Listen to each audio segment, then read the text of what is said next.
Aldrics Compassionate Soul. New York, 1917. Margaret Hayes received a torn telegram in the mail, its edges burned. The only words still visible, Sergeant Henry Whitaker alive, do not trust. But the rest was missing, and when she turned the paper over, a single phrase was scrawled in pencil. Find me before they do. Chapter 1. The telegram that arrived in pieces. The envelope felt strangely light in Margaret's hand, the paper thin and worn, as if it had traveled across continents and oceans, dodging storms and skirmishes to reach her doorstep in New York. It was addressed in a familiar, spidery script. The ink slightly blurred the hand of her younger brother, Thomas, a journalist who had bravely volunteered to cover the war in Europe. She hadn't heard from him in months, the silence stretching into an unbearable anxiety that gnawed at her insides. Each passing day brought fresh waves of dread, fueled by the grim headlines in the newspapers, the casualty lists that seemed to grow longer with each edition. She tore it open, her fingers trembling, a sliver of hope flickering within her chest, fragile as a butterfly's wing. Inside, instead of a letter, was a Western Union telegram, torn and singed, its edges blackened by what looked like fire. The sight of it sent a jolt of ice through her veins. Telegrams, even intact ones, usually brought news of loss, of sons and husbands and brothers swallowed by the insatiable maw of the war. This fragmented message felt like a cruel joke, a whisper from a nightmare. Most of the text was missing, obliterated by damage. The few words that remained were a fragmented sentence, disjointed yet chilling. Sergeant Henry Whitaker alive, do not trust. The rest was simply gone. A gaping hole where the truth should have been. Margaret's heart hammered against her ribs, a frantic bird trapped in a cage. Sergeant Henry Whitaker, the name was achingly familiar, a phantom from her past. Henry had been Thomas's closest friend at university, a young man with a laugh that could fill a room and eyes that held the promise of a bright future. Before the war, before the world had gone mad, before he and Thomas enlisted. She turned the paper over, her breath catching in her throat. On the back, scrawled in pencil, in Thomas's hurried handwriting, was a single, desperate plea. Find me before they do. The words hit her with the force of a physical blow. They. Who were they? And why was Thomas, a journalist, a non-combatant, in such danger that he had to send a message in this cryptic, fragmented way? The implication was clear. Thomas was in hiding, hunted, and Henry Whitaker, whoever he was now after years of war, was somehow involved. Margaret sank onto the worn velvet armchair in her parlor, the telegram clutched in her trembling hand. The room, usually a sanctuary of quiet elegance, filled with books and the scent of lavender, suddenly felt suffocating. The delicate porcelain teacups on the side table, remnants of a more civilized time, seemed to mock her with their fragility. Outside, the sounds of the city, the rumble of motor cars, the distant clatter of a streetcar, the shouts of newsboys hawking the latest war updates pressed in on her, a cacophony of normalcy that was utterly at odds with the chilling message she held. She had to find Thomas. That much was certain. But how? The police? Useless. They would dismiss it as the ramblings of a war-addled mind, a journalist caught in the crossfire of some minor skirmish. The government? Even more useless, perhaps even dangerous. If Thomas was being hunted, it suggested something far more sinister than a simple battlefield mishap. Something that powerful people wanted to keep hidden. Her gaze fell on a photograph on the mantelpiece, encased in a silver frame. It was a picture of Thomas and Henry, taken just before they left for Europe. They were young, impossibly young, their faces brimming with youthful idealism, a belief in the righteousness of their cause. Henry, tall and broad-shouldered, had his arms slung around Thomas's shoulders, a mischievous grin on his face. Thomas, slighter, more introspective, looked at the camera with a quiet determination. Seeing Henry's face, a memory surfaced, a forgotten conversation from years ago. A late-night discussion over glasses of whiskey, Thomas confiding in her about Henry's family. They have connections, Margaret, he'd said, his voice hushed. Powerful connections. Old money, military ties, the kind of people who pull strings from the shadows. The phrase pull strings from the shadows echoed in her mind, a chilling counterpoint to the fragmented telegram. Could Henry's family be involved? Or was Henry himself part of the they Thomas warned her about? The thought sent a fresh wave of fear through her, but beneath it, a steely resolve began to form. Margaret rose, her movements deliberate, her mind already racing. She had to start somewhere. The docks. Thomas had always loved the docks, the chaotic energy, the constant flow of people and information. He used to say it was the best place to find anything or anyone if you knew where to look. She changed into a simple, dark dress, a nondescript hat pulled low over her eyes, obscuring her features. She slipped a small, pearl-handled pistol, a gift from her late father, a veteran of the Spanish-American War, into her handbag. It was a foolish precaution, perhaps, but it gave her a sliver of comfort, a sense of control in a world that had spun wildly out of control. As she stepped out into the bustling New York street, the noise and the crowds seemed to fade into the background. Her mind was focused, her purpose clear. She was going to find her brother, and she was going to unravel the mystery of the torn telegram, no matter the cost. The city, with its towering buildings and bustling streets, felt like a jungle, and she was a lone hunter, venturing into the unknown, armed with nothing but her wits, her love for her brother, and a fragmented message that held the key to his survival. The journey began. Chapter 2. Whispers on the Docks. The docks were a maelstrom of activity, a chaotic symphony of shouting stevedores, creaking cranes, and the mournful cries of gulls. The air was thick with the smells of salt water, fish, and coal smoke, a pungent mixture that both invigorated and overwhelmed. Margaret pulled her hat lower, trying to blend into the throng of people, her eyes scanning the faces, searching for a familiar face, a clue, anything that might lead her to Thomas. She started at the shipping offices, the ones that dealt with transatlantic voyages. The clerks, overworked and harassed, brushed her off with curt replies. No, they had no record of a Thomas Hayes recently arriving. No, they couldn't possibly check every passenger manifest for the past few months. It was a war lady, didn't she know? Everyone was too busy, too preoccupied with their own worries, to help a woman searching for a missing brother. Discouraged but not defeated, Margaret moved deeper into the labyrinthine network of piers and warehouses. She approached sailors, dockworkers, even the ragged urchins who darted through the crowds, offering a few coins for information. Most shook their heads, their eyes wary, suspicious. Some offered lewd comments, their gazes lingering on her with unwanted attention. She ignored them, her focus unwavering. Then she saw him. An old man, hunched over a fishing net, his face weathered and lined like a nautical chart. He sat apart from the main bustle, his movements slow and deliberate, his eyes fixed on the murky water. Something about him, a quiet stillness amidst the chaos, drew her attention. "Excuse me," Margaret said, her voice tentative. "I'm looking for someone. A journalist.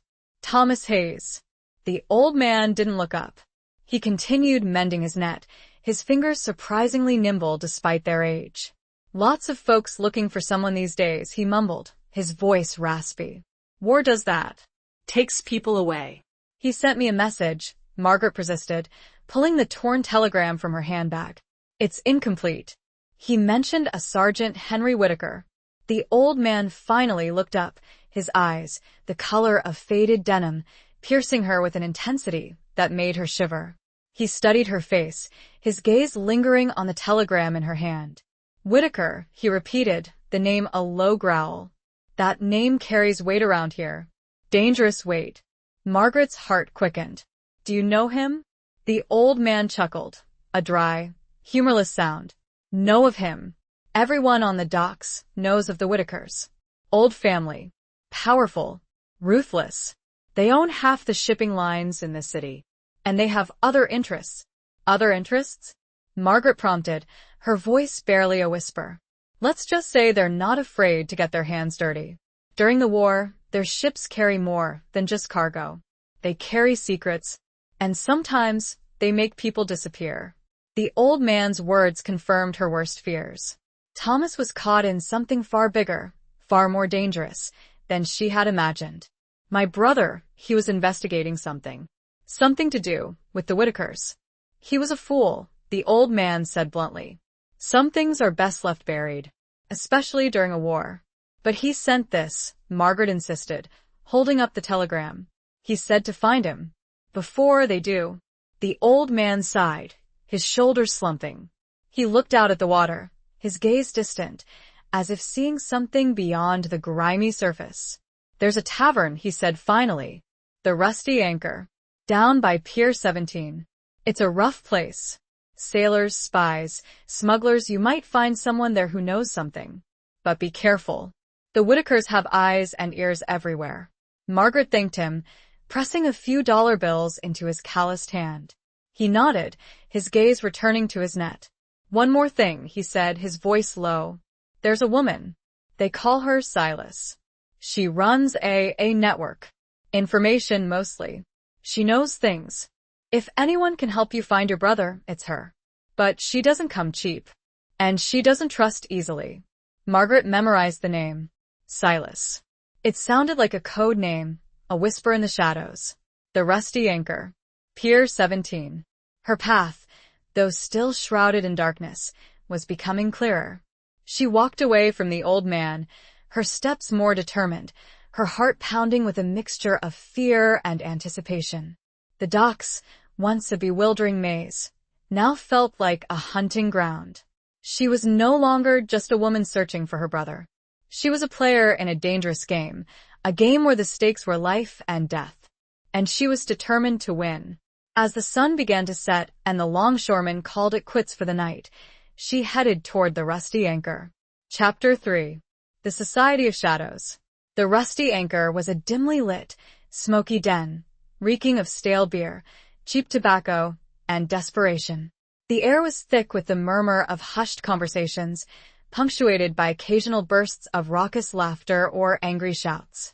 Margaret hesitated at the entrance, the stench and the noise assaulting her senses. This was a world away from her quiet, refined life uptown. But she had come too far to turn back now. She pushed open the heavy wooden door and stepped inside, her eyes adjusting to the gloom. The tavern was crowded, a motley collection of sailors, dockworkers, and other shadowy figures huddled around rough-hewn tables. A few women, their faces painted, their clothes revealing, sat at the bar, casting appraising glances at the newcomers. The bartender, a burly man with a scarred face and a suspicious gaze, watched her with open hostility. Margaret made her way to the bar, ignoring the stares and whispers that followed her. She ordered a glass of water, her voice steady despite the tremor in her hands. I'm looking for someone, she said to the bartender. A woman named Silas. The bartender raised a skeptical eyebrow. Silas? What do you want with her? It's a personal matter, Margaret replied, keeping her tone neutral. I was told she might be able to help me. The bartender studied her for a moment, his eyes narrowed. He seemed to weigh her words, her appearance, her demeanor. Finally, he jerked his head towards a darkened corner of the tavern. Back room. But don't expect a warm welcome. Silas doesn't like strangers. Margaret thanked him and made her way to the back room, her heart pounding. The room was even darker than the main tavern, lit only by a single flickering candle on a small, round table. A figure sat in the shadows, their features obscured.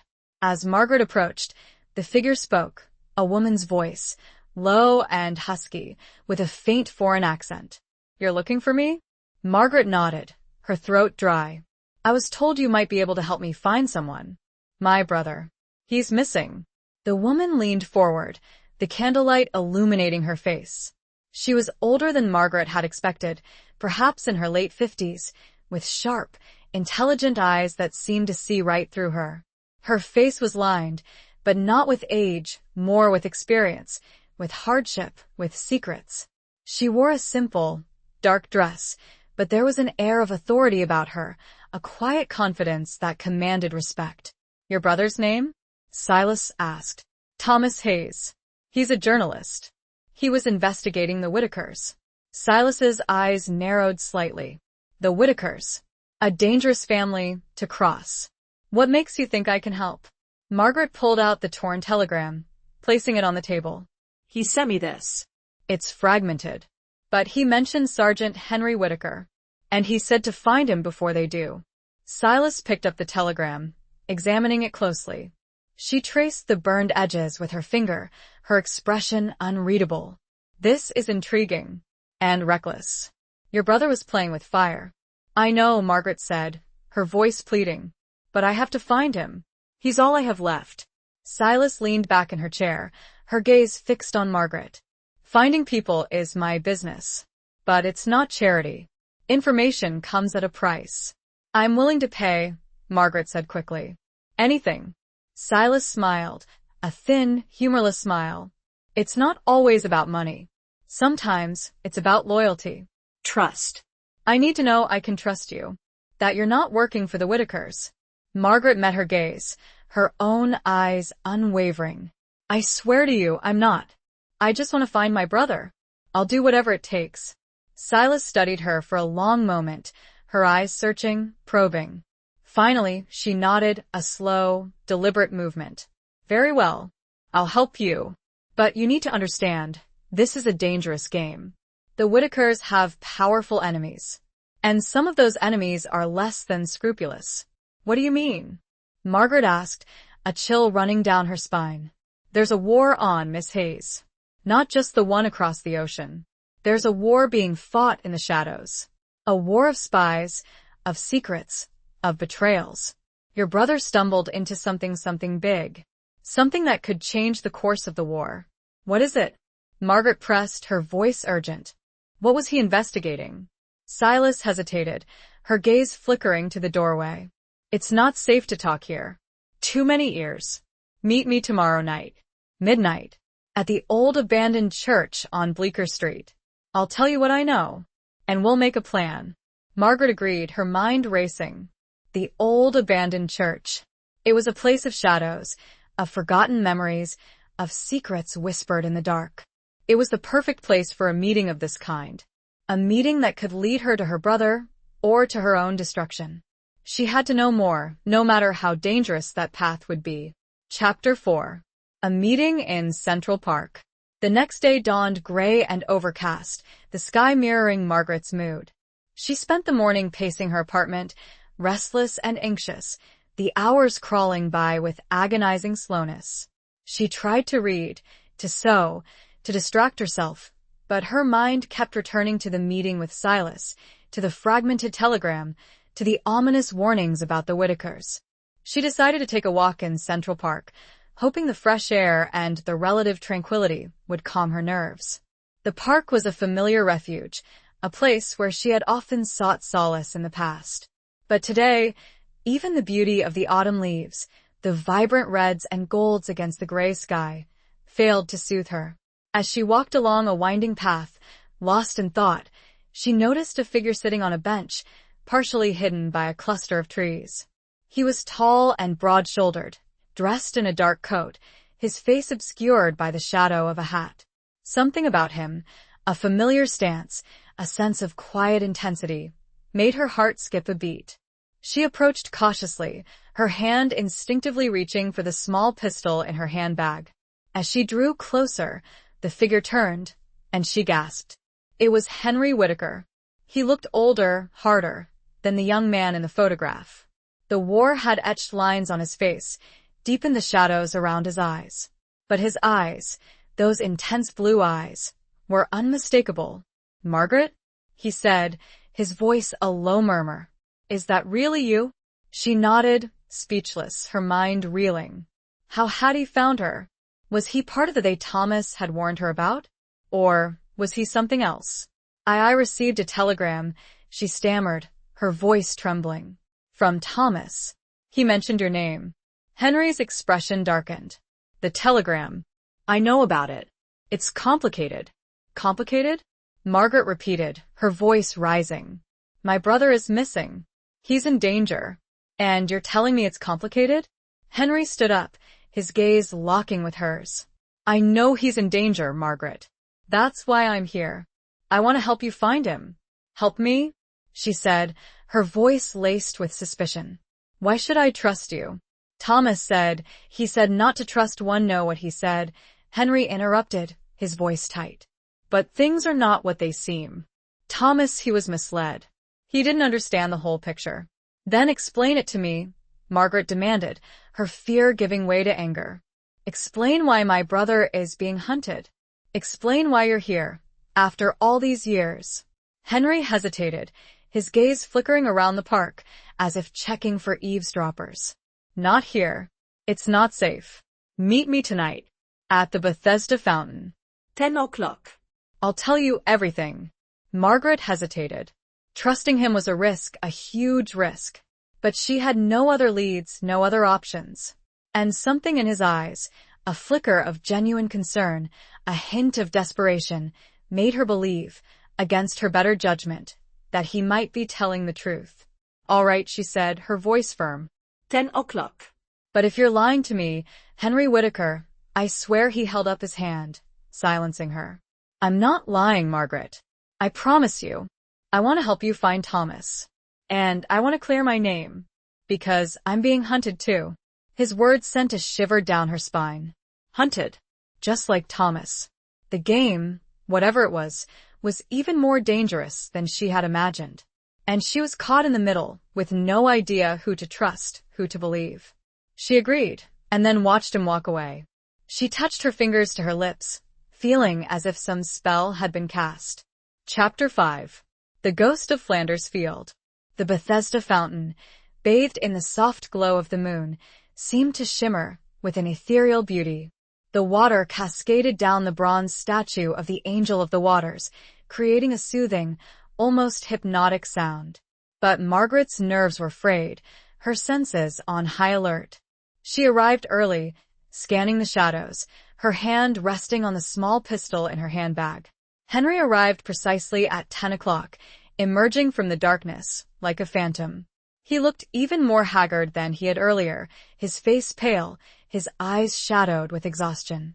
He carried a worn leather satchel, clutched tightly in his hand. Thank you for coming, he said, his voice low. I know you don't trust me. And you have every reason not to. Tell me what's going on, Henry, Margaret said, her voice firm. Tell me why Thomas is missing. And why you're being hunted. Henry sighed, running a hand through his hair. He looked around, as if checking for eavesdroppers, even though the park was deserted. It started in Flanders Field, he began, his voice barely a whisper. The mud, the blood, the constant shelling, it was hell on earth. Thomas and we were assigned to the same unit. He was a journalist embedded with us, but he was more than that. He was a friend. A brother. He paused, his gaze drifting towards the fountain, as if seeing something beyond the cascading water. We witnessed something we shouldn't have. A massacre. Innocent civilians slaughtered by our own troops. Orders came from high up, a cover-up. It was brutal. Thomas, being a journalist, he started investigating. He gathered evidence, names, dates. He was going to expose the whole thing.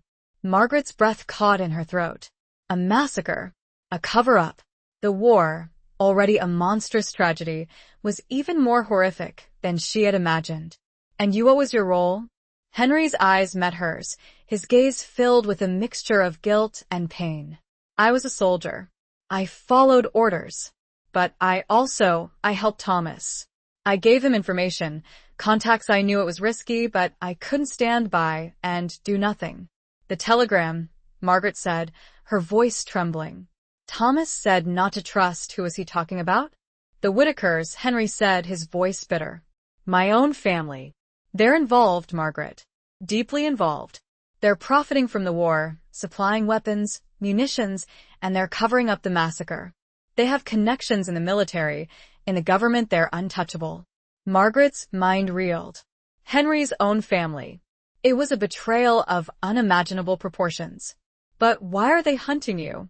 Because I know the truth, Henry said. And because I have proof. He opened the leather satchel, pulling out a stack of papers, bound together with twine. These are Thomas's notes, his evidence. He gave them to me for safekeeping before he disappeared. Where is he, Henry? Margaret asked, her voice pleading. Do you know? Henry shook his head, his eyes filled with despair. I don't know. I've been trying to find him, but it's like he vanished into thin air. The Whitakers have eyes and ears everywhere. They know I have the documents. They're trying to silence me to get them back. We have to go to the authorities, Margaret said, her voice urgent. We have to expose them. Henry shook his head. It's not that simple, Margaret. The Whitakers are too powerful. They have people in high places. We can't trust anyone. Then what do we do? Margaret asked, her voice filled with despair. Henry looked at her, his eyes filled with a fierce determination. We fight back. We use the evidence. We find allies, we expose them, no matter the cost. He paused, his gaze softening. I know it's dangerous, Margaret. But I can't do it alone. Will you help me? Margaret looked at him, at the ghost of Flanders Field, the haunted soldier, the betrayed son. She saw in his eyes a flicker of the young man she had known, the man with the infectious laugh, the man who had been Thomas's friend. And she knew, despite the risks, despite the fear, that she had to trust him. Yes, she said, her voice firm. I'll help you. The angel's wings shimmered, as if in approval. Chapter 6. The Coded Letter. The next morning, Margaret and Henry met in a small, nondescript coffee shop on the Lower East Side, far from the prying eyes of the Whitakers. They chose a table in the back, hidden from the street, their voices hushed, their movements cautious. Henry spread out the documents from the satchel on the table. They were a jumble of handwritten notes, maps, and photographs, some of them stained with mud and blood. Thomas's handwriting, usually so neat and precise, was hurried and frantic, as if he had been writing under duress. It's a mess, Henry said, running a hand through his hair. But it's all here. The names of the officers involved, the location of the massacre, the details of the cover-up, everything. Margaret leaned closer, examining the documents. She recognized some of the names, high-ranking military officials, prominent businessmen. The implications were staggering. This is explosive, she said, her voice barely a whisper. This could bring down the entire war effort. That's what Thomas was hoping for, Henry said. He believed the truth had to come out, no matter the cost. But he knew it was dangerous. He knew he was being watched. Margaret pointed to a page filled with a series of seemingly random letters and numbers. What's this? She asked. It looks like some kind of code. Henry nodded. It is. Thomas was always fascinated by cryptography. He created his own cipher, a simple substitution code, to protect his most sensitive information. Can you decipher it? Margaret asked, her voice filled with hope. Henry shook his head. I know the basic principle, but I don't have the key. Thomas kept it hidden, separate from the documents. He said he would only reveal it if something happened to him. Margaret's heart sank. If the key was lost, the coded information would be useless, a locked door without a handle. There has to be a clue, she said, her voice desperate. Something that points to the key. They spent the next few hours poring over the documents, searching for any hint, any reference, that might lead them to the code solution. They found nothing. The pressure began to mount. She sipped her coffee, he drank his, and tension filled their corner. As the day wore on, their frustration grew. They were about to give up when Margaret noticed something, a small, almost imperceptible detail. On the back of one of the photographs, a picture of Thomas and Henry in their uniforms, standing in front of a bombed-out building, there was a faint inscription, barely visible. She picked up the photograph, holding it up to the light. The inscription was written in pencil, in Thomas's handwriting. It said, Librum, amicum, clavis. Margaret's heart skipped a beat. Latin, she said, her voice trembling. It's Latin. Henry leaned closer, his eyes widening. Book, friend, key, he translated. What does it mean? Margaret's mind raced. Book, friend, key, the words echoed in her mind. A cryptic riddle. Suddenly it clicked. The book, she exclaimed. Thomas's favorite book. He always carried it with him. A copy of Leaves of Grass, by Walt Whitman. Henry's eyes lit up. Of course. He used to quote from it all the time. He said it was his inspiration, his guide. But where is the book? Margaret asked, her voice urgent. Do you have it? Henry shook his head. No. He must have left it somewhere. Somewhere safe. Margaret thought for a moment, trying to remember any details Thomas might have mentioned about the book. Suddenly, she recalled a conversation they had had before he left for Europe. He had told her that he had hidden a small, valuable object inside the book, a family heirloom, a locket that had belonged to their mother. The locket! Margaret exclaimed. He hid a locket inside the book. Maybe the key is with the locket. A glimmer of hope flickered in Henry's eyes. It's possible. But where would he hide the book? Margaret closed her eyes, trying to put herself in Thomas's shoes, to think like him. He would have chosen a place that was both safe and meaningful, a place that held some significance for him. Suddenly, it came to her. The library, she said, her voice filled with conviction. The New York Public Library. He loved that place. He spent hours there, reading, researching. It's the perfect hiding place. Henry nodded, his eyes shining with renewed hope. It's worth a try. Let's go. They left the coffee shop, their steps quickening, their hearts pounding with anticipation. The library, with its towering columns and its vast collection of books, represented more than just a repository of knowledge. It was a sanctuary, a place of refuge, a place where secrets could be hidden and perhaps revealed. And now a treasure hunt. Chapter 7. Across the Atlantic. The decision to go to Europe was made swiftly, born of desperation and a growing sense of urgency. The coded letter, once deciphered using the key hidden within Thomas's copy of Leaves of Grass, revealed a shocking truth. The Whitakers were not only covering up a massacre, they were also actively collaborating with the enemy, supplying them with vital information and resources. The letter detailed a planned meeting between a high-ranking Whitaker representative and a German agent to take place in neutral Switzerland. We have to stop them, Henry said, his voice grim. This is bigger than just the massacre. This is treason. It could cost us the war. Margaret nodded, her heart heavy. She knew the risks of traveling to Europe, a continent ravaged by war, a place where danger lurked around every corner. But she also knew that she couldn't stay in New York, waiting for news, hoping for the best. She had to be proactive, to take matters into her own hands. We'll need false identities, Margaret said, her mind already racing, planning. And a way to get across the Atlantic without arousing suspicion. Henry nodded. I have contacts.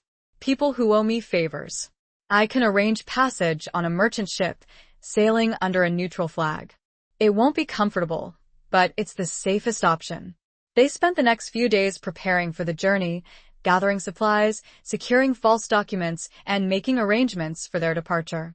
Margaret contacted Silas, the information broker, informing her of their plans and asking for her assistance in Europe. Silas, surprisingly, agreed to help, providing them with contacts in London and Paris, people who could provide them with safe houses, information, and support. The voyage across the Atlantic was arduous and nerve-wracking. The ship, a rusty freighter carrying a cargo of grain, was cramped and uncomfortable, the food barely edible, the constant threat of U-boat attacks a chilling reality.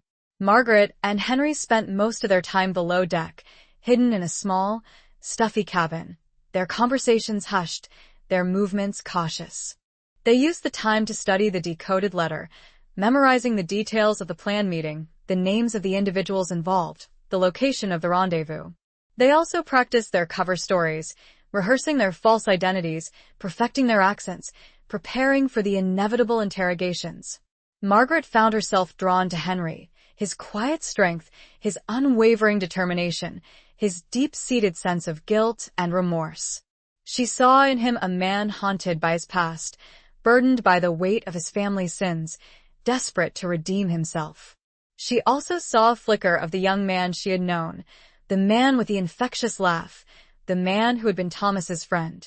They shared stories, memories of Thomas, of their lives before the war. They talked about their hopes, their fears, their dreams for the future. In the close confines of the cabin, a bond formed between them, a connection forged in shared adversity, a spark of something deeper, something that transcended the danger and the uncertainty. One night, as the ship pitched and rolled in a storm, Margaret found herself unable to sleep. She sat up in her bunk, watching Henry as he slept, his face pale in the dim light. She saw the lines of worry etched on his forehead, the shadows beneath his eyes, the scars that marked his body, visible beneath his thin shirt. She reached out, gently touching his arm. He stirred, his eyes opening, his gaze meeting hers. "Can't sleep?" he asked, his voice husky. She shook her head. I'm scared, Henry. He sat up, taking her hand in his. His touch was warm, reassuring. "I know. Me too. But we'll get through this. Together." She leaned against him, her head resting on his shoulder. He put his arm around her, holding her close. In that moment, the fear seemed to recede, replaced by a sense of comfort, of connection, of shared hope. They stayed like that for a long time, silent, listening to the sounds of the storm, drawing strength from each other's presence. The ship plowed on through the night. Chapter 8. The Bombed-Out Church. London was a city shrouded in a perpetual twilight, the gloom of war hanging heavy in the air. The streets were filled with soldiers, their faces grim, their uniforms stained with mud and blood. The constant wail of air raid sirens, the distant rumble of artillery fire, the ever-present fear of bombing raids, created a palpable sense of tension, of unease. Margaret and Henry, using their false identities, made their way through the crowded streets, their senses on high alert. They had arrived in London just hours earlier, making contact with Silas's contact, a gruff, middle-aged man named Arthur, who ran a small, unassuming bookstore in a quiet side street. Arthur provided them with a safe house, a small, sparsely furnished apartment above the bookstore, and a briefing on the situation in London. He informed them that the Whitakers had a strong presence in the city, with connections to the British aristocracy and the intelligence services. "They're powerful, well-connected," Arthur warned. "Be careful. They have eyes and ears everywhere." Henry nodded, his expression grim. "We know. We're prepared." Their first objective was to locate the German agent, the man who was scheduled to meet with the Whitaker representative in Switzerland. According to the decoded letter, the agent was using the alias Schmidt and was staying at a small, discreet hotel near Hyde Park. Margaret and Henry spent the next few days staking out the hotel, observing the comings and goings of the guests, trying to identify Schmidt. They saw a number of suspicious-looking individuals, men in dark suits, with furtive glances, who seemed to fit the description. But they couldn't be sure. One evening, as they were watching the hotel from across the street, they saw a man emerge from the entrance, his face partially obscured by a hat and a scarf. He walked with a slight limp, his movements cautious, his eyes constantly scanning the surroundings. "That's him," Henry whispered, his voice tense. "That's Herr Schmidt. I recognize the limp. It was mentioned in Thomas's notes." Margaret nodded, her heart pounding. They followed the man as he walked towards Hyde Park, keeping a safe distance, blending into the crowds. He entered the park, heading towards a secluded area, a bombed-out church, its roof partially collapsed, its windows shattered. Why would he go there? Margaret whispered, her voice filled with unease. Henry shrugged. Maybe it's a meeting place. Or a drop-off point. We need to get closer. They cautiously approached the church, the shadows deepening around them. The air was thick with the smell of damp earth and decaying wood. They could hear the faint murmur of voices coming from inside the church. They crept closer, peering through a shattered window. Inside, they saw Herr Schmidt talking to another man, his back to them. The man was tall and well-dressed, his voice low and cultured, with a faint British accent. "That's him," Henry whispered, his voice barely audible. "That's the Whitaker representative. I recognize his voice. It's Lord Ashworth." Margaret gasped. Lord Ashworth. A prominent member of the British aristocracy, a respected figure in society, a close friend of the Prime Minister. It was unbelievable. They watched in stunned silence as the two men exchanged documents, shaking hands, their conversation inaudible. Then, Lord Ashworth turned, and Margaret saw his face clearly. It was the same face she had seen in countless newspaper photographs, the same face that had graced the covers of society magazines. It was a face that represented power, privilege, and betrayal. As Lord Ashworth left the church, and Herr Schmidt was counting a thick stack of money and papers, Henry and Margaret knew they had to act. They had the evidence they needed, but they also knew that they were in mortal danger. They were up against powerful enemies, men who would stop at nothing to protect their secrets. The church, with its crumbling walls and its ghostly silence, seemed to symbolize the fragility of their situation, the precariousness of their mission. The war was all around, and it felt closer than ever. Chapter 9. The Nurse with Haunted Eyes. Their escape from the bombed-out church was a blur of hurried footsteps, hushed whispers, and the constant fear of discovery. Lord Ashworth, unaware of their presence, had walked away, disappearing into the London fog. Henry and Margaret, shaken but determined, returned to their safe house, the image of the two men, the traitor and the spy, etched in their minds. "We have to get this information to someone we can trust," Margaret said, her voice urgent. "Someone in the British government, someone who isn't compromised by the Whitakers." Henry nodded, his mind racing. "I have a contact," he said. "A woman. She's a nurse, working at a military hospital near the front lines in France. She's different. She's seen the worst of the war, the horrors, the betrayals. She might be willing to help." "How do you know her?" Margaret asked, her voice curious. Henry hesitated, his gaze flickering away. She saved my life," he said, his voice low. "In Flanders Field. I was wounded, left for dead. She found me, patched me up, kept me hidden from the authorities. She risked everything for me." Margaret saw the pain in his eyes, the flicker of a memory, a story untold. "She must be special," she said softly. Henry nodded. "She is." "Her name is Eleanor Davies. She's seen too much. She has haunted eyes." They decided to travel to France, to the military hospital where Eleanor worked. It was a dangerous journey, crossing the English Channel, navigating the war-torn countryside, avoiding checkpoints and patrols. But they had no other choice. Eleanor was their only hope. The hospital was a chaotic, overcrowded place, filled with the cries of the wounded, the smell of antiseptic and blood, the constant buzz of activity. Nurses and doctors rushed through the corridors, their faces strained, their movements hurried. The war, in all its brutal reality, was palpable. They found Eleanor in a crowded ward, tending to a young soldier, his leg shattered by shrapnel. She was tall and slender, with dark hair pulled back in a tight bun, her face pale and drawn, her eyes, as Henry had described, haunted, filled with a deep sadness. When she saw Henry, her eyes widened in surprise, a flicker of recognition, of something else, crossing her face. "Henry?" she said, her voice a low murmur. "What are you doing here?" Henry introduced Margaret, explaining their situation, their discovery, their need for her help. Eleanor listened in silence, her expression unreadable. When he finished, she looked at them, her eyes searching, probing. "This is dangerous," she said, her voice low. "The Whitakers are powerful. They have connections everywhere." "We know," Henry said. "But we have to stop them. They're collaborating with the enemy. They're responsible for countless deaths." Eleanor nodded, her gaze hardening. "I've seen their handiwork," she said, her voice bitter. "The wounded, the dying, the young men sent to their deaths because of greed and corruption." She paused, looking at Margaret, then back at Henry. "I'll help you," she said, her voice firm.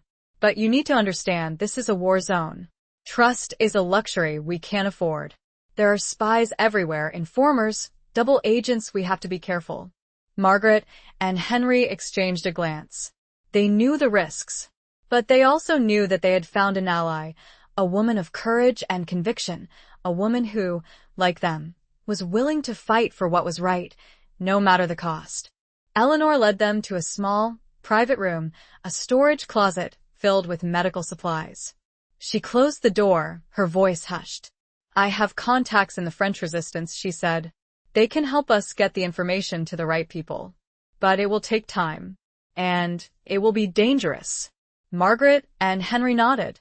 They were prepared to wait, to risk everything. They had come too far to turn back now. As Eleanor spoke of strategy, a subtle alarm sounded. Chapter 10. Scars of the Somme. The days that followed were a tense, nerve-wracking waiting game. Margaret, Henry, and Eleanor moved between safe houses, avoiding contact with anyone outside their small circle of trust.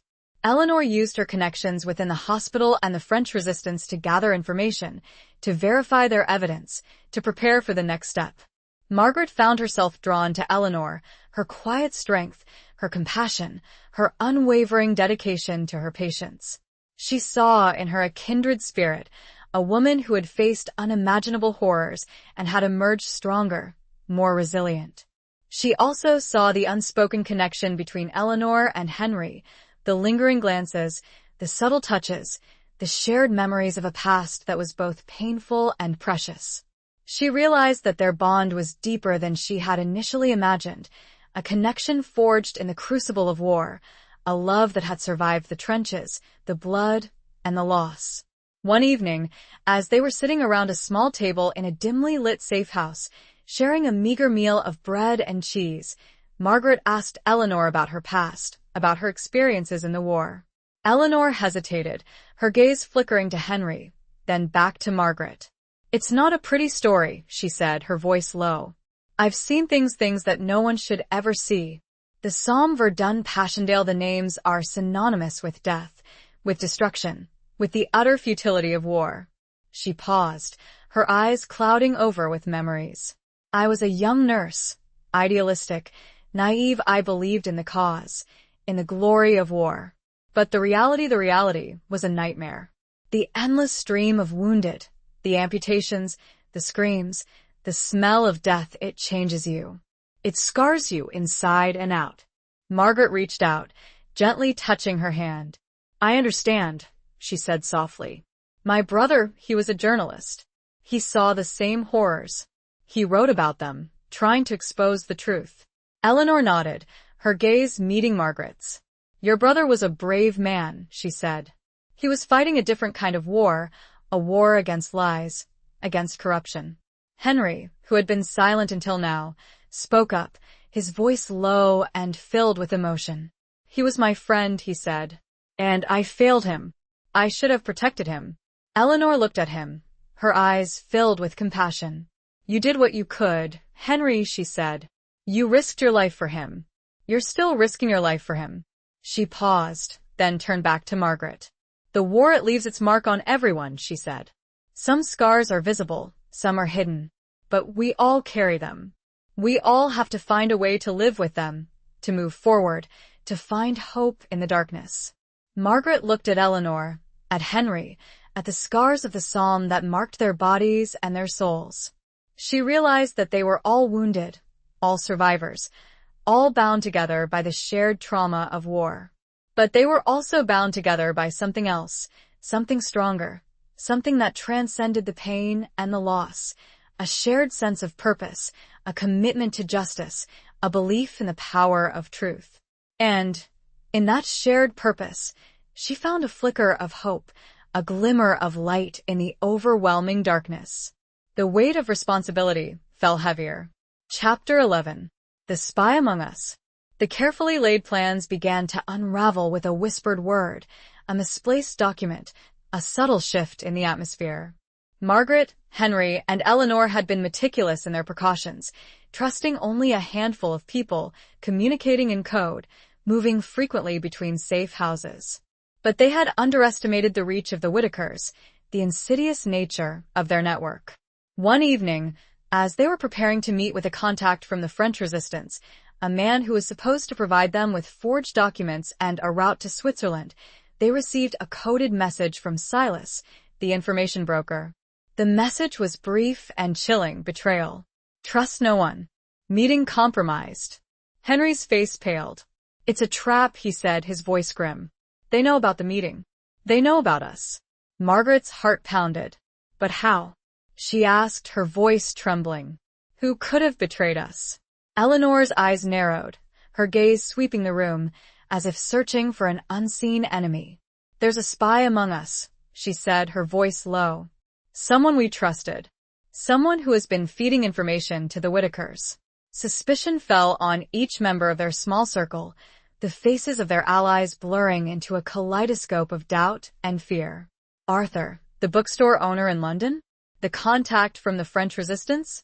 Even Silas, the enigmatic information broker, whose motives had always been shrouded in mystery, became a suspect. They decided to abandon the plan meeting, to go into hiding, to reassess their situation. They moved to a new safe house, a dilapidated farmhouse on the outskirts of a small village, far from the prying eyes of the authorities. The atmosphere in the farmhouse was thick with tension, with mistrust, with the constant fear of discovery. They spoke in whispers, their movements cautious, their eyes constantly scanning the surroundings. They knew that the spy was still out there, watching them, waiting for the right moment to strike. One night, as Margaret was sitting by the window, looking out at the dark, empty fields, she saw a flicker of movement, a shadow detaching itself from the trees. She held her breath, her hand reaching for the small pistol she kept hidden under her pillow. The shadow moved closer, taking the shape of a man. He approached the farmhouse cautiously, his face obscured by the darkness. Margaret's heart pounded. Was it the spy? Was it the enemy? She alerted Henry and Eleanor, their movements silent, their weapons drawn. They positioned themselves near the door, waiting for the man to approach. As he drew closer, they recognized him. It was Arthur, the bookstore owner from London. Relief washed over Margaret, followed by a wave of confusion. Arthur? Why was he here? Had he followed them? Was he the spy? Henry opened the door cautiously, his pistol aimed at Arthur's chest. What are you doing here? He demanded, his voice harsh. Arthur looked at them, his face pale, his eyes filled with fear. I had to warn you, he stammered. They're coming. The Whitakers. They know where you are. How do you know? Eleanor asked, her voice sharp. Arthur hesitated, his gaze flickering to the ground. I overheard a conversation, he said. In the bookstore. Two men, they were talking about you. They mentioned this farmhouse. They said they were going to silence you. Margaret's blood ran cold. They had been betrayed. Again. But by whom? Was Arthur telling the truth? Or was he playing a double game, luring them into a trap? We have to leave, Henry said, his voice urgent. Now. Before they get here. The distant sound of engines was heard. Chapter 12. A dance in the dark. They fled into the night, the sound of approaching vehicles spurring them on. Arthur, claiming to know the surrounding countryside, led them through a maze of narrow lanes, overgrown fields, and dense woods, his knowledge surprisingly detailed, raising Margaret's suspicions even further. Where are we going? Margaret asked, her breath coming in ragged gasps. There's an old resistance hideout, Arthur replied, his voice strained. A network of tunnels, beneath the village. It's our only chance. The tunnels were dark, damp, and claustrophobic, the air thick with the smell of mildew and decay. Margaret, Henry, and Eleanor followed Arthur through the labyrinthine passages, their footsteps echoing eerily in the silence.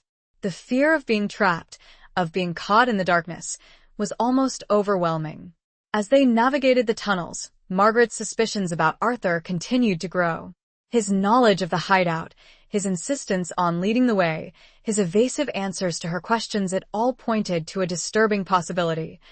Arthur was the spy. She shared her concerns with Henry and Eleanor, whispering her doubts as they huddled together in a small, damp chamber. Henry's face hardened, his eyes filled with a cold fury.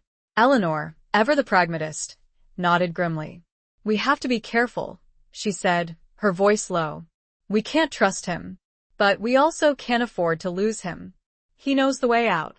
They decided to play along, to pretend to trust Arthur, while secretly planning their own escape. They would use him to get out of the tunnels, then find a way to separate from him, to disappear into the night. As they continued their journey through the tunnels, they came to a large, cavernous chamber. In the center of the chamber, a single lantern cast a flickering light, revealing a group of people huddled together, their faces pale and anxious. These are resistance fighters, Arthur explained. They're waiting for us. They'll help us get to Switzerland. Margaret, Henry and Eleanor exchanged a glance. This was their chance. They would mingle with the resistance fighters, then slip away unnoticed, leaving Arthur behind. But as they approached the group, Margaret saw something that made her blood run cold. Standing among the resistance fighters, his face illuminated by the lantern light, was Lord Ashworth. He smiled, a cold, cruel smile that sent shivers down her spine. "Welcome," he said, his voice dripping with sarcasm. "I've been expecting you." The resistance fighters, their faces no longer anxious but hard and menacing, surrounded them, their weapons drawn. Arthur stepped forward, a smug expression on his face. "I told you I'd lead you to them," he said, his voice filled with triumph. "You walked right into our trap." Margaret, Henry, and Eleanor were trapped, surrounded by enemies, betrayed by the one person they had thought they could trust. It was a dance in the dark, a deadly game of cat and mouse, and they had lost. Or so it seemed. But Eleanor caught Henry's eye and gave a subtle nod. Chapter 13. The Betrayal at Dawn. The air in the cavernous chamber crackled with tension, the flickering lantern light casting long, dancing shadows on the faces of the captors and the captured. Lord Ashworth's smug smile sent a chill down Margaret's spine, while Arthur's triumphant expression fueled her anger. "You thought you could outsmart us," Lord Ashworth said, his voice echoing in the chamber. "You thought you could expose our little operation. You were wrong." Henry stood defiant, his gaze locked on Lord Ashworth's. "It's not over yet," he said, his voice low and dangerous. "The truth will come out. You can't silence everyone." Lord Ashworth chuckled, a humorless sound. "Oh, I can silence you, Mr. Whitaker. And your associates. Quite easily, in fact." He gestured to the resistance fighters, who tightened their circle around Margaret, Henry, and Eleanor. "Take them away," he ordered. "And dispose of them. Discreetly." As the fighters moved to seize them, Eleanor acted. With a swift, unexpected movement, she knocked the lantern from its stand, plunging the chamber into darkness. Chaos erupted. Shouts, curses, and the sounds of scuffling filled the air. Margaret, Henry, and Eleanor used the confusion to their advantage. They fought back, using their fists, their feet, anything they could find as weapons. Eleanor, with her medical knowledge, targeted pressure points, disabling her attackers with surprising efficiency. Henry, fueled by adrenaline and a desperate will to survive, fought with a ferocity born of years of pent-up anger and guilt. Margaret, though less experienced in combat, found a hidden strength within herself. She kicked, scratched, and bit, her fear giving way to a primal instinct to survive, to protect her friends, to avenge her brother. They managed to break free from the initial onslaught, disappearing into the labyrinthine tunnels, the sounds of their pursuers echoing behind them. They ran blindly, their lungs burning, their hearts pounding, their only guide the faint memory of the passages they had traversed earlier. They knew they couldn't outrun their pursuers forever. The tunnels were a maze, and Arthur, the traitor, knew the layout better than they did. They needed a plan, a way to turn the tables, to escape the trap. As they paused to catch their breath in a small, dark alcove, Eleanor whispered, "There's another exit. A secret passage, known only to a few. I learned about it from one of my patients, a resistance fighter, who used to work in the mines." Can you find it? Henry asked, his voice urgent. Eleanor nodded. "I think so. But it's risky. It's a narrow, unstable tunnel, prone to collapses." "It's our only chance," Margaret said, her voice firm. "We have to take the risk." They followed Eleanor through a series of twisting, turning passages, the air growing thicker, the darkness more oppressive. They could hear the sounds of their pursuers getting closer, their shouts and curses echoing through the tunnels. Finally, Eleanor stopped before a seemingly solid wall of rock. She felt along the surface, her fingers searching for a hidden mechanism. "Here," she said, her voice triumphant. "There's a lever. It opens a concealed door." She pulled the lever, and a section of the wall slid open, revealing a narrow, dark opening. "Go," she said, pushing Margaret and Henry through the opening. "I'll hold them off." Henry hesitated, his gaze locking with Eleanor's. No, he said. We go together. Eleanor shook her head. There's no time. They're almost here. I'll slow them down. You have to get the evidence to safety. Before Henry could argue, she pushed him through the opening, then turned to face their pursuers, a small, determined figure standing defiantly in the darkness. The sound of gunfire echoed through the tunnels as Margaret and Henry stumbled through the narrow passage, their hearts heavy with guilt and fear. They knew they were leaving Eleanor behind, sacrificing herself to save them. The betrayal at dawn was complete. Chapter 14. The Price of Loyalty. The secret passage was a treacherous, claustrophobic tunnel, barely wide enough for a single person to crawl through. Margaret and Henry, bruised and battered, stumbled through the darkness, the sounds of pursuit fading behind them, replaced by the ominous creaking and groaning of the unstable rock. They emerged, blinking in the pale light of dawn, into a deserted field, far from the village, far from the tunnels, far from the clutches of Lord Ashworth and his henchmen. They were free, but their freedom came at a terrible price. Eleanor's sacrifice. They collapsed on the damp grass, their bodies aching, their minds reeling. The guilt of leaving Eleanor behind weighed heavily on them, a crushing burden of responsibility. We have to go back, Henry said, his voice hoarse. We have to save her. Margaret shook her head, her eyes filled with tears. It's too late, she said. They would have killed her by now. Or worse, taken her prisoner. Henry buried his face in his hands, his shoulders shaking with grief. He had lost Eleanor once before, in Flanders Field. He couldn't bear to lose her again. Margaret put a comforting hand on his arm. She understood his pain, his guilt, his sense of loss.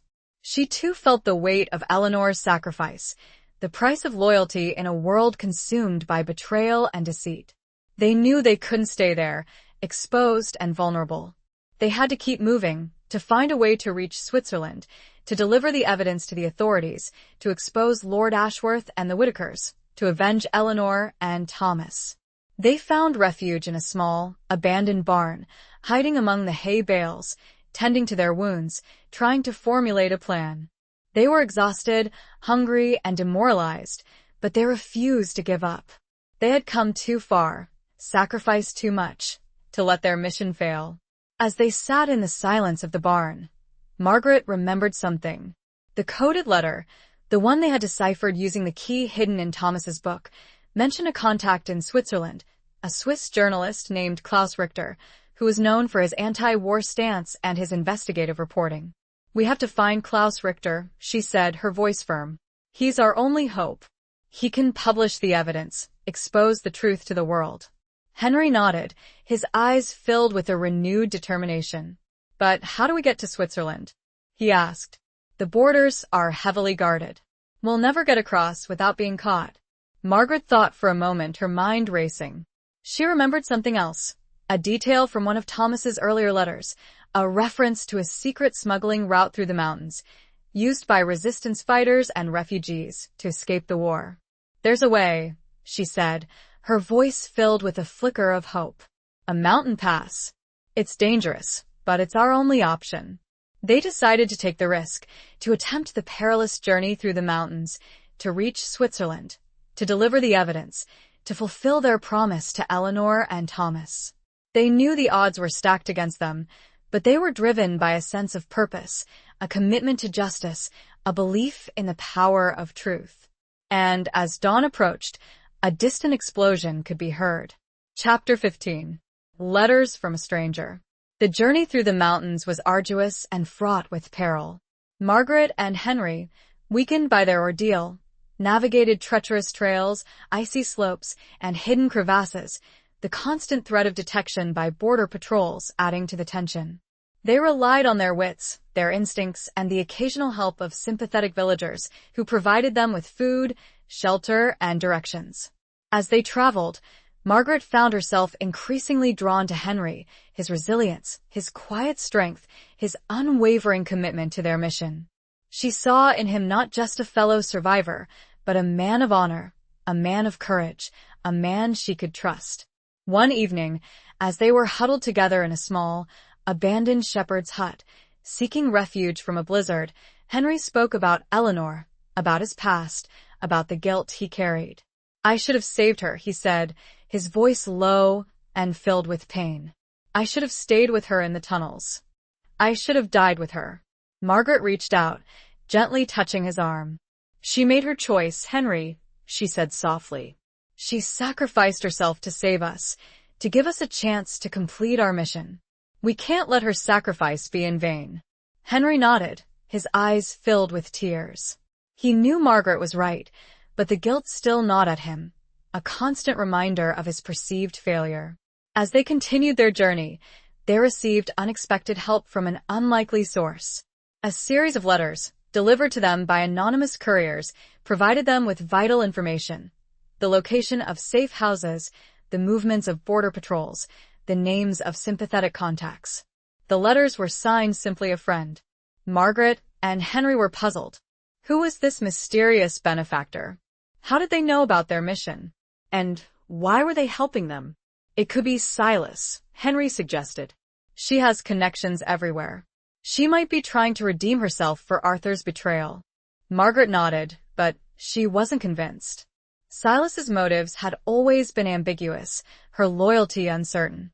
There was something else, something about the tone of the letters, the language used, the subtle hints and clues that suggested a different hand, a different mind. One of the letters contained a cryptic message: "Look to the past. The answer lies in the beginning."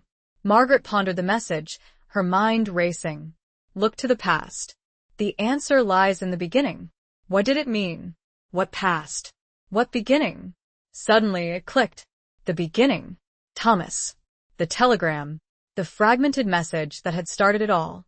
She pulled out the torn telegram from her handbag, the one she had received months earlier, the one that had set her on this perilous journey. She examined it closely, her eyes scanning the faded words, the burned edges. And then she saw it. A faint watermark, barely visible on the paper, a small, almost imperceptible symbol. It was a stylized image of a bird, a raven. She recognized the symbol. It was the emblem of a secret society, a group of intellectuals, journalists, and activists who had been fighting for social justice and political reform before the war. Thomas had been a member of the society. Margaret realized, with a jolt of understanding, that a friend was a member of the society, someone who had known Thomas, someone who was continuing his work, someone who was helping them to expose the truth. The letters brought renewed hope, but they held within them the weight of all that was lost. Chapter 16. The Prison Cell. Their arrival in Switzerland was not the triumphant entry they had hoped for. Despite the assistance from a friend, they were apprehended by Swiss border guards, alerted to their presence by an informant, likely connected to the Whitakers' far-reaching network. They were separated and interrogated, their false documents deemed insufficient, their explanations dismissed as lies. Margaret found herself confined to a cold, damp prison cell, the heavy iron door clanging shut with a finality that echoed the despair in her heart. She was alone, isolated, her fate uncertain. She had no idea where Henry was, whether he was alive or dead, whether he had been captured or had managed to escape. The days that followed were a blur of interrogation, deprivation, and psychological torment. Her captors, Swiss officials under pressure from the British government, questioned her relentlessly, trying to break her spirit, to force her to reveal the location of the evidence, to implicate Henry, to confess to crimes she had not committed. She resisted, clinging to the truth, to her memories of Thomas and Eleanor, to her belief in the importance of their mission. She knew that the Whitakers were pulling strings, using their influence to silence her, to bury the truth forever. One day, a new interrogator arrived, a man with a cold, calculating gaze and a subtle British accent. He introduced himself as Mr. Smith, a representative of the British Embassy. He was smooth, sophisticated, and utterly ruthless. "We know who you are, Miss Hayes," he said, his voice dripping with menace. "We know about your association with Mr. Whitaker. We know about the stolen documents. We know everything." Margaret remained silent, her gaze fixed on his, her defiance unwavering. Mr. Smith smiled, a cruel, humorless smile. "You can make this easy on yourself, Miss Hayes," he said. Tell us where the documents are. Cooperate with us. And we'll make sure you're taken care of. Margaret spat on the floor, her contempt evident. I will never cooperate with murderers and traitors, she said, her voice trembling but firm. Mr. Smith's smile vanished, replaced by a look of cold fury. You're making a mistake, Miss Hayes, he said. A big mistake. You have no idea who you're dealing with. He signaled to the guards, who seized Margaret, dragging her from the cell. She struggled, resisting, but they were too strong. They took her to a different room, a room filled with instruments of torture, a room where screams echoed in the darkness. As they strapped her to a chair, preparing to inflict unimaginable pain, Margaret closed her eyes, bracing herself for the ordeal. She thought of Thomas, of Eleanor, of Henry, of all those who had suffered and died because of the Whitakers' greed and corruption. She would not betray them. She would not break. But just as the torture was about to begin, a commotion erupted outside the room. Shouts, gunshots, the sounds of a struggle. The door burst open, and a figure stood silhouetted in the doorway, a figure she recognized, a figure she had almost given up hope of ever seeing again. It was Henry. He held a gun and hope in his eyes. Chapter 17. The Escape to Paris. Henry's arrival was like a scene from a dream, a desperate fantasy made real. He moved with a swift, brutal efficiency, disabling the guards, silencing Mr. Smith with a well-aimed blow, freeing Margaret from her bonds. How did you find me?" Margaret stammered, her voice weak, her body trembling. Henry smiled, a grim, determined smile. "I have friends," he said. "Friends in unexpected places." He explained that he had managed to escape from the border guards, making contact with Klaus Richter, the Swiss journalist, who had provided him with assistance, with information, with a plan. Klaus, it turned out, was also a member of the secret society, the same society that Thomas had belonged to, the same society that was now helping them through a friend. Together, Henry and Margaret, aided by Klaus and his network of contacts, managed to escape from the prison, disappearing into the labyrinthine streets of Zurich, leaving behind a trail of chaos and confusion. Their destination was Paris, the city of lights, the city of secrets, the city where they hoped to finally expose the truth, to bring the Whitakers to justice, to avenge Thomas and Eleanor. The journey to Paris was perilous, a constant race against time, a game of cat and mouse with the authorities, with the Whitakers' agents, with the ever-present threat of betrayal. They traveled by night, hiding in safe houses, relying on the kindness of strangers, on the courage of the resistance fighters who still believed in the cause of freedom and justice. As they traveled, Margaret and Henry grew closer, their bond forged in adversity, their love deepening with each shared risk, each narrow escape, each whispered conversation in the darkness. They were no longer just allies, just partners in a dangerous mission. They were soulmates, two wounded hearts finding solace and strength in each other's presence. One evening, as they were huddled together in a small, cramped attic room in a Parisian safe house, waiting for the next stage of their journey, Henry took Margaret's hand, his gaze locking with hers. "I love you, Margaret," he said, his voice low and filled with emotion. "I've loved you since before the war. Since the moment I saw you in that photograph, the one Thomas carried with him." Margaret's heart skipped a beat. She had suspected his feelings, had felt the same stirrings in her own heart, but she had been afraid to acknowledge them, afraid to let herself love again, afraid of the pain of loss. "I love you too, Henry," she said, her voice trembling. I didn't think it was possible after everything that's happened. But you've given me hope. You've given me strength. You've given me a reason to fight."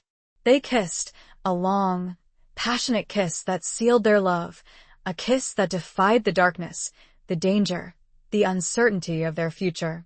It was a moment of pure, unadulterated joy, a flicker of light in the overwhelming gloom of war. It was a promise, too. Chapter 18. Reunion in the Rain. Paris was a city transformed, its beauty scarred by the war, its spirit dimmed by occupation and fear. But beneath the surface, A vibrant resistance thrived, a network of patriots, spies, and ordinary citizens who refused to surrender to the forces of darkness. Henry and Margaret, guided by Klaus Richter's contacts, made their way through the city's hidden alleys, its secret passages, its underground networks, avoiding the watchful eyes of the authorities, the ever-present threat of the Gestapo. Their final destination was a small, unassuming printing press, located in the heart of the Latin Quarter, a place where resistance newspapers, pamphlets, and leaflets were secretly produced, disseminating truth and hope to a population starved for information. It was there, in the dimly lit, ink-stained workshop, that they were finally reunited with a friend, the mysterious benefactor who had been guiding them, protecting them, providing them with vital information throughout their journey. As they entered the workshop, a figure emerged from the shadows, a figure Margaret recognized, a figure that made her gasp, her heart leap with a mixture of disbelief and joy. It was Thomas. He was alive. He was thinner, his face gaunt, his eyes shadowed with the horrors he had witnessed, but he was alive. He stood there, looking at Margaret, at Henry, a mixture of relief, guilt, and love washing over his face. "Margaret," he said, his voice hoarse, his arms outstretched. "Henry." "You're alive. I thought I'd lost you both." Margaret rushed into his arms, tears streaming down her face, her body trembling with relief. Henry followed, embracing his friend, his brother, the man he had thought was dead. The reunion was emotional, cathartic, a moment of pure, unadulterated joy in the midst of chaos and despair. They hugged, they cried, they laughed, they shared their stories, their losses, their triumphs. Thomas explained how he had survived, how he had faked his own death, how he had been working with the resistance, gathering evidence, exposing the truth, fighting the war from the shadows. He had been a friend, guiding them, protecting them, ensuring that his work, his legacy, would not be in vain. The rain poured down outside, a cleansing, purifying rain that seemed to wash away the pain, the fear, the guilt of the past. Inside the printing press, surrounded by the tools of truth, by the spirit of resistance, by the bonds of love and friendship, they felt a renewed sense of purpose, a strengthened resolve to complete their mission. They had the evidence, they had the allies, they had the courage. They would expose the Whitakers, they would bring them to justice, they would avenge Eleanor, they would honor the sacrifices of all those who had fought and died for freedom and truth. The printing presses began to roll, churning out copies of the evidence, the story of the massacre, the story of the collaboration, the story of the betrayal. The truth was about to be unleashed, a tidal wave of information that would sweep away the lies, the corruption, the darkness. The war was far from over, but a battle, a crucial battle, was about to be won. The rain continued. Chapter 19. The Truth Unveiled. The publication of the evidence, meticulously documented and irrefutably damning, sent shockwaves through the Allied nations. Newspapers around the world, initially hesitant, then emboldened by the sheer weight of the truth, ran the story on their front pages. The massacre, the collaboration, the betrayal, it was all laid bare, exposed to the harsh light of public scrutiny. The Whitakers, their carefully constructed facade of respectability and patriotism shattered, found themselves besieged by accusations, investigations, and public outrage. Their connections, their influence, their wealth, proved insufficient to stem the tide of condemnation. They were pariahs, outcasts, their names forever stained with the blood of innocence and the stench of treason. Lord Ashworth, stripped of his titles, his honors, his social standing, was arrested, charged with high treason, and imprisoned. Arthur, the traitorous bookstore owner, was apprehended in France, his betrayal exposed, his fate sealed. The network of spies, collaborators, and corrupt officials that the Whitakers had cultivated was dismantled, its members brought to justice, their crimes punished. The impact of the revelations extended far beyond the individuals involved. The scandal shook the foundations of the British government, forcing resignations, inquiries, and a profound reckoning with the moral compromises of war. The public, disillusioned and outraged, demanded accountability, transparency, and an end to the culture of secrecy and impunity that had allowed such atrocities to occur. Margaret, Henry, and Thomas, hailed as heroes, found themselves thrust into the spotlight, their lives irrevocably altered. They testified before commissions, gave interviews to journalists, and spoke at public rallies, their voices amplified by the power of their story, by the truth they had fought so hard to unveil. But the victory was bittersweet. The joy of seeing justice served was tempered by the memories of loss, by the scars of war, by the knowledge that no amount of retribution could bring back Eleanor or the countless others who had perished in the conflict. One evening, as they were sitting together in a quiet Parisian cafe, reflecting on all that had transpired, Thomas spoke about Eleanor, about her sacrifice, about the impact she had had on their lives. "She was a true hero," he said, his voice filled with emotion. "She believed in the best of humanity, even when she had seen the worst. She taught me that even in the darkest of times, there is always hope, there is always light, there is always the possibility of redemption." Margaret nodded, her eyes filled with tears. "She saved us," she said. "She gave us a chance to fight for what was right. We owe her everything." Henry reached out, taking Margaret's hand, his gaze locking with hers. "We'll honor her memory," he said. "We'll live our lives in a way that would make her proud. We'll continue to fight for justice, for truth, for a better world." They raised their glasses in a silent toast, a tribute to Eleanor, to her courage, to her compassion, to her unwavering spirit. The truth had been unveiled, the battle had been won, but the war, the struggle for a more just and humane world, continued. But they had hope. Chapter 20. A promise on the horizon. The war finally ended. The guns fell silent. The world began the long, arduous process of healing and rebuilding.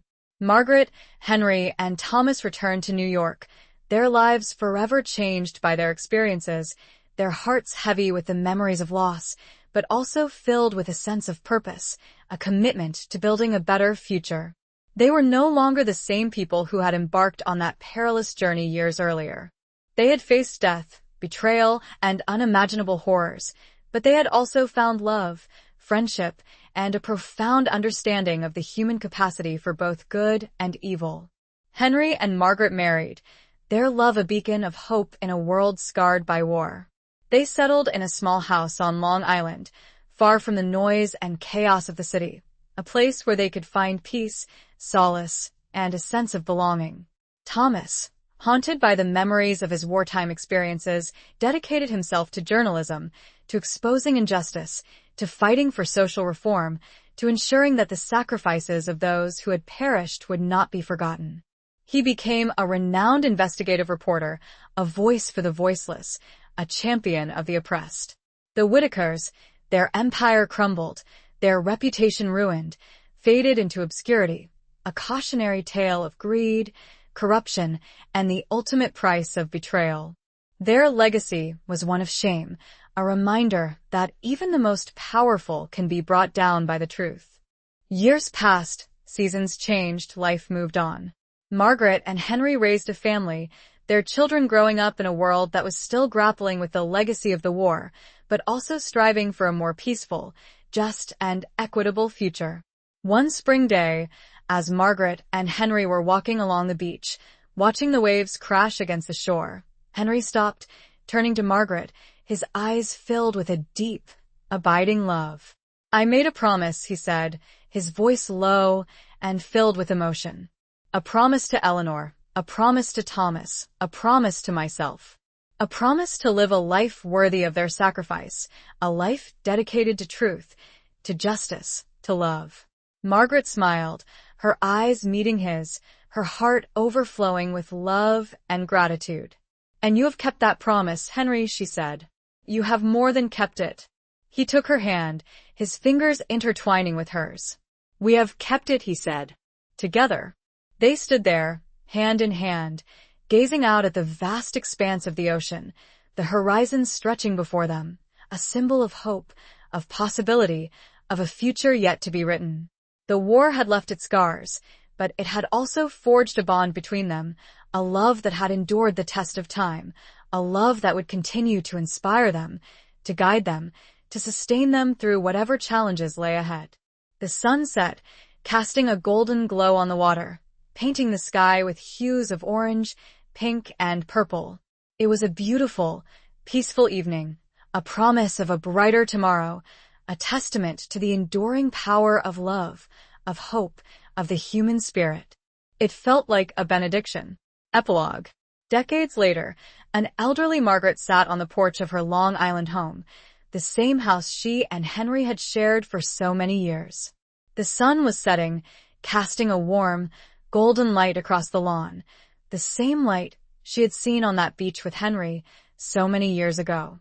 He was gone now, as was Thomas, the memories of their wartime adventures fading into the mists of time, but the impact of their lives, their courage, their love, remained. She held in her lap a worn, leather-bound journal, its pages filled with her handwriting, the story of their journey, the story of the torn telegram, the story of the lost brother, the haunted soldier, the courageous nurse, the betrayals, the sacrifices, the triumphs. It was a story she had written for her children, for her grandchildren, for future generations, a reminder of the horrors of war, the importance of truth, the enduring power of love. She opened the journal, her fingers tracing the faded ink, her eyes scanning the familiar words. She paused at a passage, a quote from Thomas's favorite book, Leaves of Grass, the book that had played such a crucial role in their adventure. I bequeath myself to the dirt to grow from the grass I love. If you want me again, look for me under your boot soles. She smiled, a wistful smile, remembering Thomas, his idealism, his passion for justice, his unwavering belief in the power of words. She remembered Eleanor, her compassion, her strength, her sacrifice, her haunted eyes that had seen too much, but still held a flicker of hope. She remembered Henry, his love, his courage, his unwavering commitment to doing what was right, his promise on the horizon. She closed the journal, her heart filled with a mixture of sadness and gratitude. She had lived a long and full life, a life marked by both tragedy and triumph, a life shaped by the crucible of war, but also by the enduring power of love and friendship. As the sun dipped below the horizon, painting the sky with vibrant colors, she whispered a silent prayer, a prayer for peace, for justice, for a world free from the horrors of war, a world where love and truth would always prevail. She looked out at the darkening sky, at the first stars appearing, and she felt a sense of peace, a sense of completion, a sense of knowing that she had lived a life worthy of the sacrifices that had been made. She had kept the promise. The air felt still and calm.